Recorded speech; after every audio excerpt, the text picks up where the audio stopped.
Hello, friends. In John chapter 4, we read about an exchange between Jesus and a Samaritan woman at a well. It's a rich and beautiful passage that is loaded to the gills with theological implications and weight and meaning. It's a beautiful passage. You should read it. We don't have time to dissect it in all its glory here. However, I want to share with you one little phrase. As Jesus begins talking with this woman, and he asks her for a drink, and then he later says, if you knew who I was, you'd be asking me for a drink, and I would give you living water. She says, Sir, you have nothing to draw water with, and the well is deep. Where do you get that living water? Are you greater than our father Jacob? He gave us the well and drank from it himself, as did his sons and his livestock. We can't be too hard on this woman because she has no clue yet what Jesus is really trying to do, that he's speaking to her of spiritual water, a river of life that he's wanting to place inside her.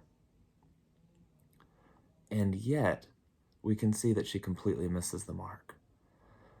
Jesus is pointing her toward one thing, toward something greater than a physical need.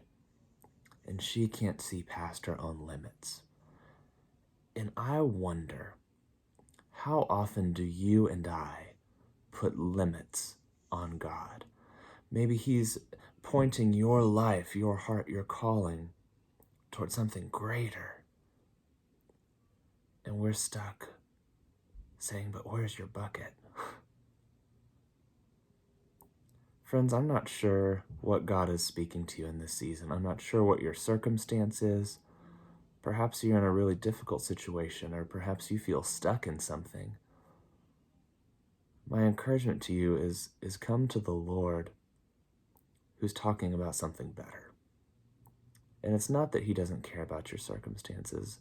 He says in Philippians chapter 4 that my God will supply every need of yours according to his riches and glory in Christ Jesus. God knows your needs far better than you do. And remember, when Jesus shared the Sermon on the Mount, he said, seek first his kingdom and his righteousness, and these things will be added to you as well.